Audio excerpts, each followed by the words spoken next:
Assalamualaikum warahmatullahi wabarakatuh. Ketemu lagi dengan Asa channelnya Tauhid Islam tetap yang terbaik. Oke, Asa akan buka dulu.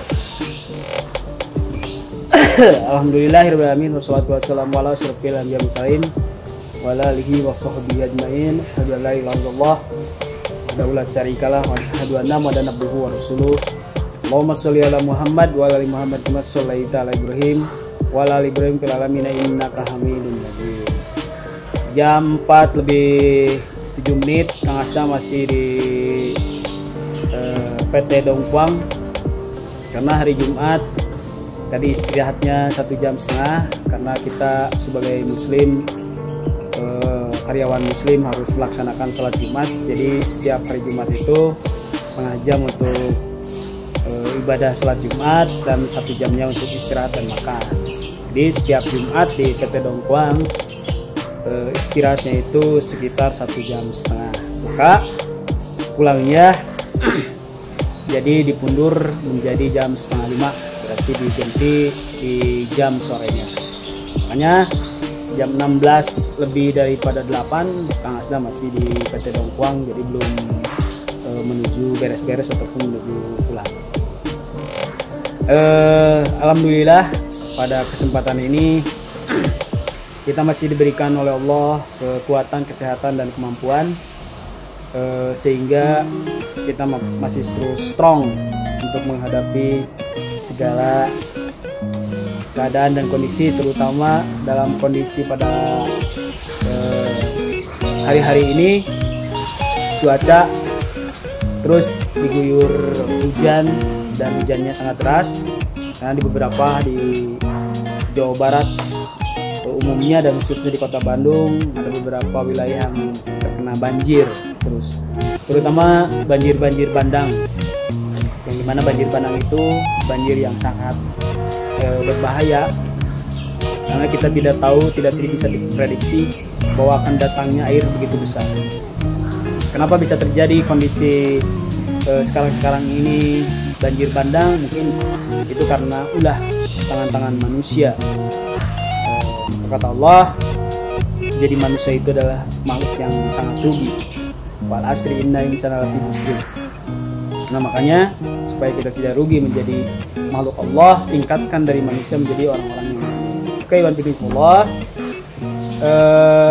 Terus ketika saya lihat di media-media sosial atau media mainstream, media TV juga, sekarang lagi rame walaupun lagi viral bahwa ada salah satu artis yang mengalami suatu kecelakaan dahsyat di jalan tol dari Jakarta menuju Surabaya, dan akhirnya dengan kecelakaan yang sangat dahsyat itu, dengan kecelakaan tunggal, dia mengalami ataupun meninggal dunia istri dan suami. Jadi padahal kalau dilihat dari IG-nya itu 1 jam sebelumnya dia sempat selfie dan sempat mengupload ke IG-nya. Nah, maksudnya yang disebut dengan kematian ataupun sakit, yang disebut dengan hujan ataupun yang disebut dengan perubahan itu, kita tidak tahu detik kapan ataupun hari apa, berapa jam lagi kita akan menghadapi yang disebut dengan kematian. Tapi bagi mukmin yang disebut dengan kematian itu bukan salah satu hal yang mengerikan, tapi bagi mukmin yang disebut dengan kematian itu adalah salah satu pintu gerbang menuju suatu kenikmatan yang paling besar lagi, yang lebih hakiki lagi. Karena yang disebut dengan kematian itu adalah salah satu pintu, dan yang disebut dengan kematian itu adalah satu pembatas. Alhamdulillah, Kang Asda mungkin tidak akan membahas masalah hal itu. Kang Asda akan meneruskan tentang bagaimana aktivitas 24 jam yang dihadapi ataupun yang dialami, yang dilaksanakan oleh Nabi kita Nabi Muhammad SAW di masa Madinah. Jadi masa Madinah itu bagaimana pemerintahan, kekuasaan itu dipegang oleh orang-orang mukmin yang dimana sebagai imam terbesar ataupun pimpinannya itu sekaligus sebagai Rasulullah SAW, yaitu Nabi Muhammad SAW. Kemarin Kang Asda sudah membahas tentang bahwa Nabi Muhammad dari pagi sekitar jam 7 sampai jam menjelang sholat duha, aktivitasnya itu berkeliling kepada istri-istri ataupun 9 istri Rasulullah. Jadi Rasulullah Nabi Muhammad itu selama 2 jam dari jam 7 sampai jam 9 menjelang duha itu berkeliling kepada istrinya, setiap istrinya itu didatangi oleh Rasulullah SAW sekitar 10 menit. Jadi setiap 10 menit Nabi Muhammad datang kepada istrinya, menanyakan suatu kabar bagaimana halnya seorang suami kepada istri, menanyakan dalam suatu kondisi, berkeraman, dan paling tidak Rasulullah memanfaatkan 10 menit itu memberikan suatu tausiah kepada para istri. Setelah berkeliling kepada 9 istri, ya, maka Rasulullah terakhir di istri yang dimana pada waktu itu kebagian kilir, namanya kalau kata Islam. Dan di terakhir yang didatangi oleh istri, maka di sanalah Rasulullah melaksanakan sholat duha. Sholat duhanya Rasulullah 2 rakaat, 4 rakaat, 6 rakaat, ataupun 8 rakaat. Bisa jadi 2 rakaat, bisa jadi 4 rakaat, atau bisa jadi 6 rakaat, ataupun bisa jadi 8 rakaat yang dilakukan Rasulullah setiap hari melaksanakan sholat duha. Bismillahirrahmanirrahim. Nah, setelah sholat duha, maka Rasulullah pada waktu itu berkumpul dengan ataupun di rumah terakhir yang di bagian kilir, dan di sana Rasulullah sholat duha, dan setelah sholat duha maka berdatangan para istri ataupun para akhwat tetangganya itu ingin mendapatkan suatu tausiah dari Rasulullah. Jadi tetangga-tetangganya, para akhwat itu datang kepada rumahnya istri yang didiami oleh Rasulullah, sekaligus istri-istri yang terdekat dari 9 tadi datang mendengarkan tausiah. Sampai kapan Rasulullah itu memberikan suatu tausiah ataupun memberikan suatu pencerahan kepada para akhwat di sekitarnya itu sekitar setengah jam ataupun 1 jam. Karena Rasulullah menjelang sholat duhur selalu tertidur. Jadi sekitar 15 menit, 10 menit Rasulullah beristirahat sambil bertidur. Dan sampai-sampai di dalam sebagian riwayat Rasulullah sambil terbaring di pangkuan istrinya. Jadi dimanjakan oleh istrinya. Kayaknya Rasulullah pun ingin merasa dimanjakan oleh para istrinya, layaknya seorang suami oleh para istri. Kita pun sebagai suami ingin sekali dimanjakan oleh istri kita. Alhamdulillah, Allah kalau kita, karena itu adalah salah satu bagian pendidikan juga bagi keluarga kita, karena kita ingin menginginkan cita-cita ataupun ingin mencapai menjadikan suatu isra thayyibah. Alhamdulillah, setelah Rasulullah SAW itu tertidur ataupun beristirahat dan sambil menjelang adzan duhur yang dimana yang dikumandangkan oleh Bilal, maka pada waktu itu Rasul ketika Bilal adzan, Rasulullah mengambil air wudhu dan sholat qobla duhur 2 rakaat ataupun 4 rakaat. Jadi Rasulullah selalu melakukan 2 rakaat ataupun 4 rakaat. Bisa jadi 4 rakaat itu tidak menggunakan salam, langsung 4 rakaat langsung salam. Dan di mana Rasulullah ketika melaksanakan ibadah duhurnya itu dulu. Setelah itu baru Rasulullah disambut oleh Bilal untuk datang ke masjid. Dan Rasulullah datang ke masjid, berkumpul, dan sholat duhurnya itu Rasulullah sampai kepada qomatnya, ataupun dari datangnya Rasulullah ke masjid sampai ke qomat ataupun melaksanakan sholat duhur itu Rasulullah sambil berzikir berdoa kepada Allah itu sekitar setengah jam diperkirakan, karena untuk ingin menunggu para sahabat-sahabatnya ataupun orang-orang sekitar ikut melaksanakan sholat berjamaah di sini. Karena kenapa sampai